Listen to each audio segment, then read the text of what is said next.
Hello everyone, good morning. তো আজকে সকাল সকাল যাচ্ছি আমি, মা আর ছেলে। ওর হেয়ার কাট হবে, সেই জন্য। ও তো ছোটোবেলায় একদম যখন আতুরের চুল ফেলা যেটাকে বলে, যেটা আমার শ্বশুরবাড়ির নিয়মে হয়েছিল, সেটা একদম যখন ছোট, মানে আমাদের যেদিনকে ষষ্ঠী পুজো হয়েছিল সেদিন সকাল সকাল ওকে কাটানো হয়েছিল বাড়িতে লোক এনে, মানে সেলুনের যে লোক হয় বা আমার হাজব্যান্ড যার কাছ থেকে কাট করে তাকে এনে। তো তখন আর ভিডিওটা করা হয়নি, বাট আমি আজকে এটা আর মিস করতেই চাইনি। তো সকাল সকাল চলে এসেছি, আমাদের অ্যাপয়েন্টমেন্ট নেওয়াই ছিল। তো আমরা এসেছি টনি অ্যান্ড গাই স্যালনে, ইউনিসেক্স স্যালন। এটা এটা বাস স্ট্যান্ডের একদম গ্রেটি স্ট্যান্ডের অপোজিটেই আছে, দোতলায়। আমার ছেলে তো এখানে এসে প্রথমে আগে চারিদিকটা ঘুরে ঘুরে দেখছে, ও বোঝার চেষ্টা করছে। ফার্স্টে তো যখন টোটোতে আসছিল ও ভাবছিল আমাকে কোথায় নিয়ে যাচ্ছে, ঘুরতে বেরিয়েছি এরকমই, আদার্স টাইমে যেরকম বেরোয় সেরকমই বেশ আনন্দে ছিল। ও ভেবেছে ঘুরতে নিয়ে যাচ্ছে, বাট এখানে আসার পর সবাইকে দেখে, এগুলো হচ্ছে দেখে চারিদিকে তাকিয়ে তাকিয়ে দেখছে। ও এখনও তো কোনো রিয়াকশান দিচ্ছে না, তাকিয়ে তাকিয়ে দেখছে। বাট আমি ভাবছি ওর ঠিক কতটা কাঁদবে। একটু তো বাচ্চারা হেয়ার কাটের সময় কান্না করেই, বাট আমার ছেলে যে কী করবে এটাই আমি বুঝতে পারছি না এখনও। বাট হ্যাঁ, হেয়ার কাট তো করাতেই হবে, কারণ দেখে বুঝতে পারছো তোমরা কতটা জানি না, ক্যামেরাতে জাস্টিস করছে। বাট হ্যাঁ, ওর হেয়ারগুলো বেশ বড় হয়েছে, আর যখন স্নান করানো হয় চোখের নিচে চলে আসে, খুবই অসুবিধা হয়। তো আমি চাইছিলাম, অ্যান্ড আমার হাজব্যান্ডেরও ইচ্ছা ছিল যে অন্নপ্রাশনের আগে, মানে ওর রাইস সেরিমনির আগে ওর হেয়ার কাটটা হবে।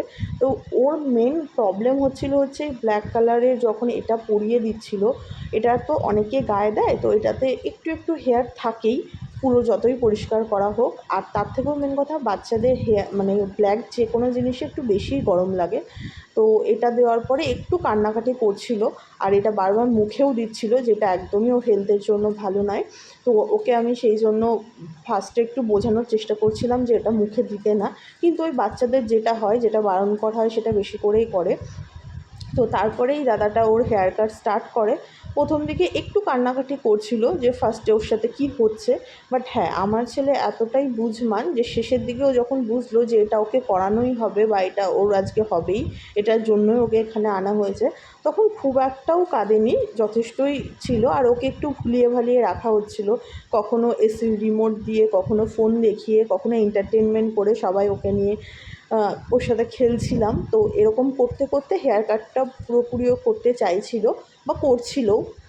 বাট হেয়ার কাট করাতে গিয়ে যেটা বুঝলাম, ওর হেয়ার থেকে বা এখানে এসে একটু অ্যালার্জি টাইপের হচ্ছিল, যেটা আরও অনেকে যেহেতু এখানে হেয়ার কাট করছিল, তো টুকটাক চুল তো বাচ্চাদের মুখে যায়, বা ওই হেয়ারটা মুখে না গেলেও গায়ের কাছে আসে, ওটাতে ওদের একটু অস্বস্তি হয়।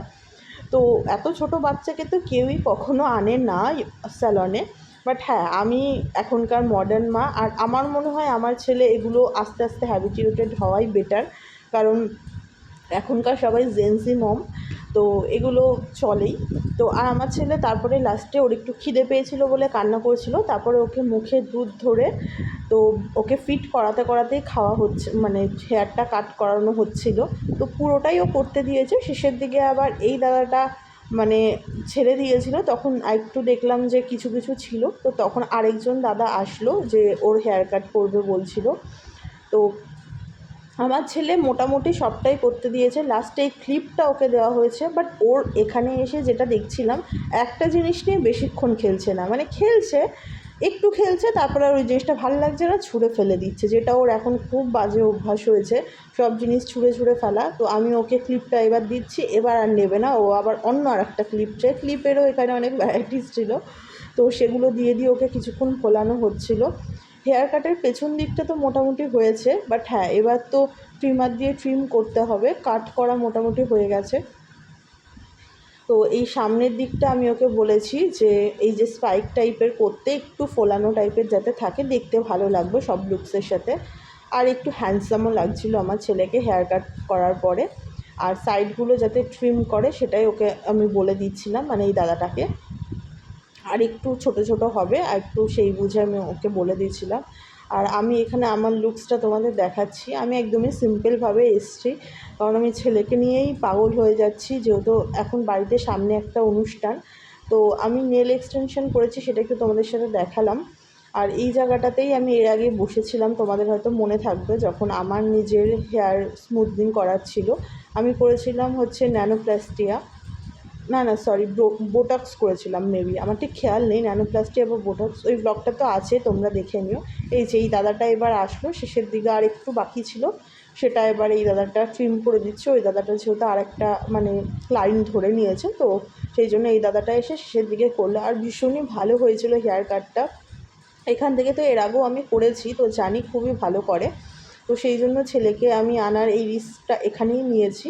অ্যান্ড ওকে হেয়ার কাট করে কেমন লাগছে তোমরা কমেন্টে জানিও। আমার তো বেশ পছন্দ হয়েছে। তারপরে বাড়ি এনে ওকে ওখানে আমি শ্যাম্পু বা ওখানের কোনো জল আমি ওকে ইউজ করতে দিইনি, জাস্ট হেয়ার কাটটাই করিয়েছি। তারপরে ওকে ওখানে পেমেন্ট করে আমি ওকে বাড়ি নিয়ে এসে, ও একটু ঘুমিয়ে গেছিলো, ওকে তুলে তারপর স্নান টান করিয়ে ফ্রেশ করালাম। এবার আমিও ফ্রেশ হয়ে নিয়েছি। তো আজকের ব্লগটাকে এখানেই এন্ড করছি। যদি আজকের ব্লগের কিছু ভালো লেগে থাকে তো কী করতে হবে তোমরা জানো। Please do like, comment, share and subscribe my YouTube channel Supriya Saha. দেখা হবে খুব শিগগিরই নেক্সট ব্লগে। নেক্সট ব্লগ খুব তাড়াতাড়ি আসছে। Till then stay happy, stay kind and stay খুব খুব খুব পজিটিভ। বাই।